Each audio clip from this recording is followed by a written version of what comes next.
This video is sponsored by VIPSCDKey.com.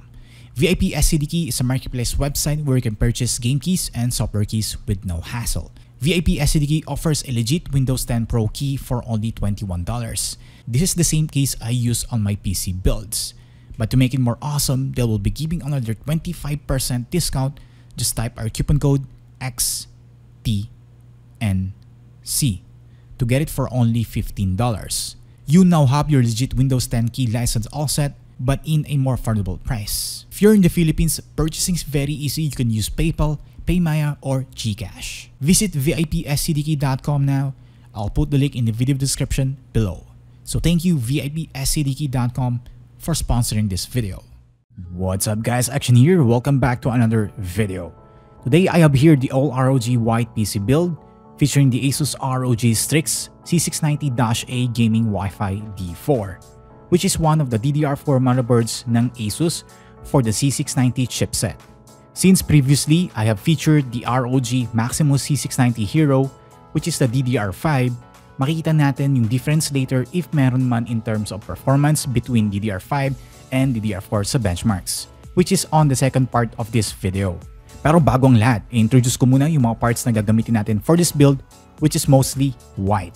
First is yung motherboard, which is again yung Asus ROG Strix Z690-A gaming Wi-Fi D4, with the D4 meaning DDR4 version.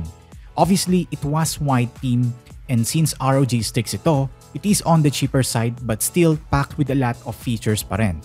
And being a Z690 motherboard, it supports the Intel 12th Gen desktop CPUs with the LGA 1700 socket, with backwards compatibility din sa cooling mounts for LGA 1200 brackets. Para kung meron ka ng cooler for LGA 1200, you don't need to buy a new one for the LGA 1700 platform.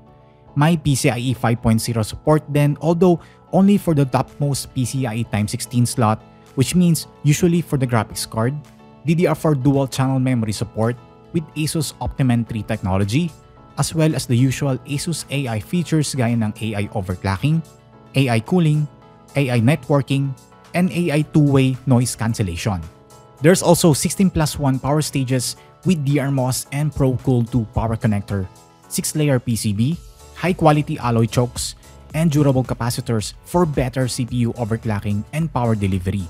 A lot of heatsinks then, as you can see dito, such as the integrated I/O cover and VRM heatsinks, para mas malaki ang surface area for better heat dissipation, along with some high conductivity thermal pads inside.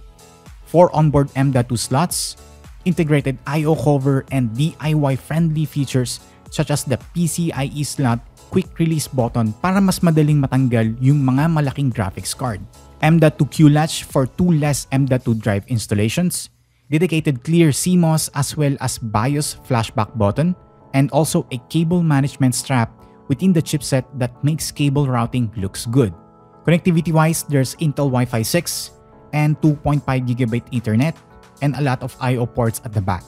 Hindi ko na isa-isayin but you can see it labeled out dito sa photo na ito.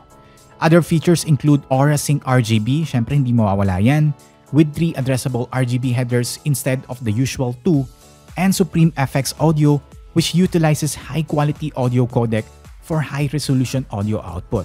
In case you're wondering what's inside the box, ito yung mga laman niya.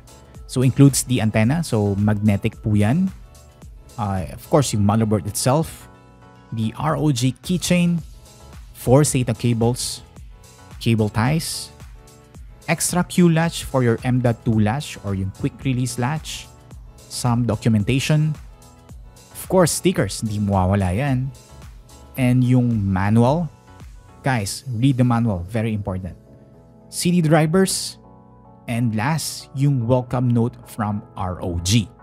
Next on our parts list is the CPU, which is yung Intel Core i9-12900K. Ilang beses ko na din siya na-feature dito sa channel, so I wouldn't explain on this long. But for those na hindi pa nakakaalam, this is the current top-of-the-line CPU sa bagong 12th Gen or also known as Alder Lake platform ni Intel, with 8 performance cores and 8 efficiency cores along with the 24 threads, and it is a great CPU then in terms of performance. Sa CPU cooler naman, we have the ROG Strix LC360 White Edition, which has 320mm ARGB fans and illuminated ROG logo sa pump, which is an Asetek pump unit. Definitely sufficient cooler for our Intel Core i9-12900K CPU. For the GPU or graphics card, we have the Asus ROG Strix RTX 3080 OC 10GB White, which is a limited edition variant equipped the Asus Actual Tech fans and is also 2.9 slot design. Although medyo malaki, it allows the heat spreader to draw and dissipate more heat as well as premium capacitors. As you can see, all white ito even on the backplate and on the sides. On the memory naman, we have the TForce Xtreem 32GB kit, 2x16GB DDR4 3600 mega transfer speed, white. So, Xtian, question lang, bakit DDR4 nga lang yung build natin instead of DDR5?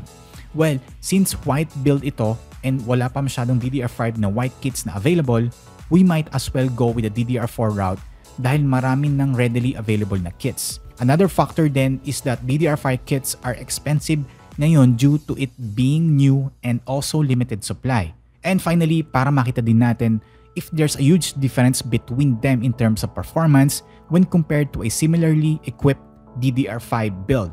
For the storage, we have some white SSDs from TForce, namely their Cardea C440 and Nvme Gen 4 1TB for our boot drive, as well as yung kanilang TForce Delta Max White RGB 1TB SATA SSD for our game storage. Powering our system would be the ROG Strix 850G White, which is a 80+ gold power supply with fully modular cables and 10-year warranty. Finally, for our case naman, we have the ROG Helios White Edition, which you might already know since na-feature ko na ata itong case na ito sa channel ko for many times already. Now that I'm done introducing the parts, bibitinin ko muna kayo dito dahil sabi ko nga kanina, may next part itong video na ito, which is where I build it and show the benchmarks afterwards, just like my usual time-lapse build videos. So stay tuned dito sa channel ko for that. So there you have it. Thank you guys for tuning in. Ako nga pala sa Xtian, so like the video, subscribe, and I'll see you on my next video.